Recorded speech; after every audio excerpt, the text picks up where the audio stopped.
नमस्कार मित्रों, सभी को सुप्रभात। आशा है आप सभी अच्छे से होंगे। ईश्वर की कृपा आप पे बनी हुई होगी।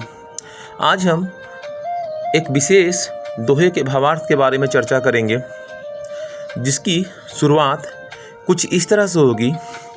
जब साधक आत्मा की गहराई में उतरता है, तब एक ऐसी अवस्था में आता है जहाँ न शरीर का एहसास रहता है, न शरीर का मोह, न संसार का मोह, न सुख का आकर्षण और ना ही दुख का भय।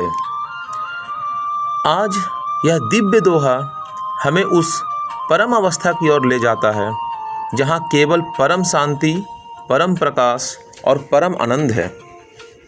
और वह दोहा ये है: ना ही देह है, ना ही दृश्य है, ना ही जग सुख दुख भान, श्वेत भूमि यह अगम गम, पूरन पुरुष पुराण।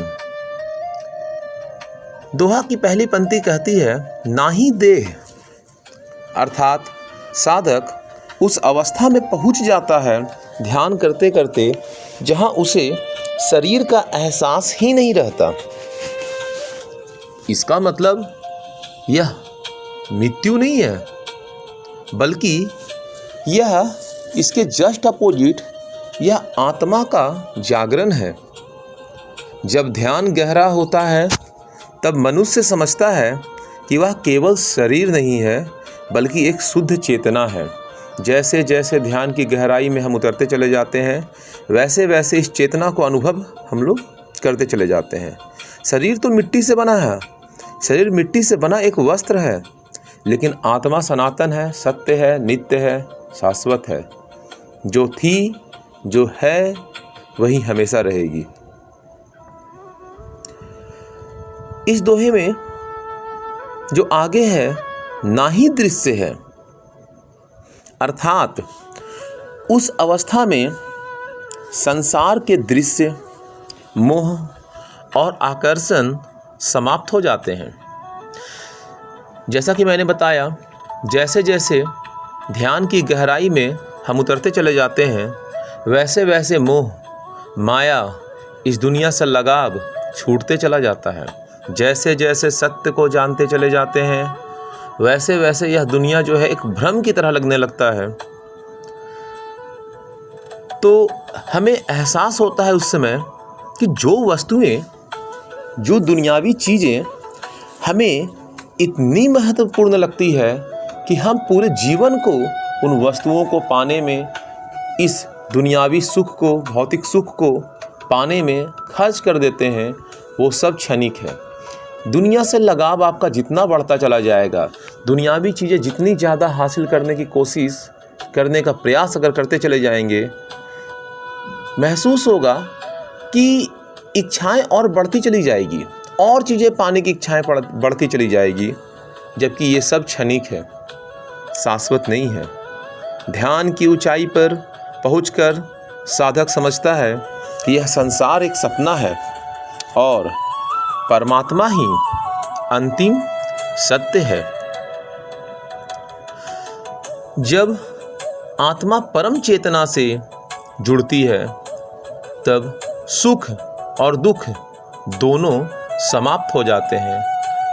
तब एक्चुअली में हमें यह समझ में आता है, सभी को, जो भी उस अवस्था में पहुंचते हैं, सभी को यह समझ में आता है कि सुख या दुख दोनों मन का खेल है। कभी कभी कुछ ऐसी चीज़ें होती है जो मुझे पसंद है, वो मुझे खुशी दे रही है, लेकिन वही चीज़ जो दूसरों को पसंद नहीं है, उसके लिए वो कोई वैल्यू नहीं रखती, वो उसे खुशी नहीं दे पा रही है। अर्थात जो चीज़ें मन को पसंद आती है वो हमें सुख देती है, जो मन को नहीं पसंद आती है वो हमें सुख नहीं देती है। तो ये सुख और दुख दोनों मन का खेल है। जिस मनुष्य का मन शांत हो गया, उसके लिए अपमान और सम्मान सब एक जैसे हो जाते हैं। उसे अपमान या सम्मान का कोई मोह नहीं रहता कि मुझे समाज में प्रतिष्ठा चाहिए। वो बस एक नित्य एक रास्ते पे चलता रहता है। वो बस अपनी चेतना को लगातार परमात्मा से जोड़ने की कोशिश करते रहता है, उस ईश्वरीय तत्व को पाने की कोशिश करते रहता है। हार और जीत एक उदाहरण के तौर पे अगर हम लोग समझें तो उस मनुष्य के लिए हार और जीत एक समान हो जाती है। उसे कोई फ़र्क ही नहीं पड़ता मैं हार रहा हूँ मैं जीत रहा हूँ, हर समय वो एक नित्य एक समान बना रहेगा। यही सच्चा योग है, यही परम शांति है। मित्रों, हमने एक दोहे में बोला था, योग योग सब कोई कहे, योग न जाने कोई, योग कहत वियोग को, जो जाने सो योगी होई। योग योग सब कोई कहते हैं, मगर इसके बहुत साधारण व्याख्या मैं करूं तो जैसे जैसे आपका वियोग होते चला जाता है, अर्थात मोह माया इस संसार से छूटते चली जाती है, तब आप योग की अवस्था में पहुंचते हैं। यानी तब आप उस जोड़, योग का साधारण सा मतलब जोड़ होता है, तब आप उस परमात्मा से जुड़ते हैं धीरे धीरे, और तब आपको उस चेतना का अनुभव होता है। और यही योग जो है वो सच्चा योग है, और यही आपको परम शांति दिलाता है। दोहे में श्वेत भूमि का जो अर्थ है, एक दिव्य और पवित्र चेतना की अवस्था। यह कोई साधारण स्थान नहीं है, बल्कि आत्मा की वह स्थिति है जहाँ केवल प्रकाश ही प्रकाश है। एक ऐसा धाम, एक ऐसा लोक जहाँ पे सब कुछ श्वेत है, जहाँ पर पहुंचकर सब कुछ शून्य हो जाता है। बस ऐसा लगता है जैसे बस इसी श्वेत भूमि में हमेशा रहें, और यह प्रकाश, यह खुशी, यह आनंद इसी तरह से पाते रहें। अगम गम का अर्थ है जिस तक पहुंचना अत्यंत कठिन है, बहुत मुश्किल है।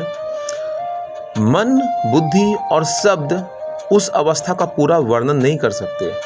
देखिए, वैसी कोई चीज़ दुनिया में सजातीय है ही नहीं परमात्मा की तरह जिसकी तुलना उस परमात्मा से कर सके। जिस चीज़ की व्याख्या करनी है उसको समझाने के लिए वैसा कोई उदाहरण दुनिया में मौजूद नहीं है कि मैं उस उदाहरण को देकर समझा सकूं कि कैसा अनुभव होता है। और अनुभव को शब्दों में ढालना बहुत बहुत मुश्किल है, असंभव है। मैं जो कोशिश भी कर रहा हूं तो बस एक छोटी सी कोशिश कर रहा हूं कि शायद मैं बता पाऊं, शायद, क्योंकि दुनिया में वैसी कोई सजातीय चीज़ है ही नहीं जिसकी तुलना मैं उस ईश्वर से कर सकूं। मन, बुद्धि और शब्द कभी उस परमात्मा का वर्णन नहीं कर सकते। मित्रों, पूर्ण पुरुष, पुराण का अर्थ है वह सनातन परमात्मा जो आदि भी है और अनंत भी है,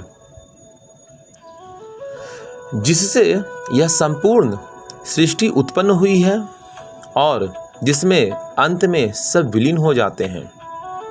जब आत्मा उस परम पुरुष से मिलती है तब उस पूर्ण आनंद और मुक्ति को प्राप्त करती है।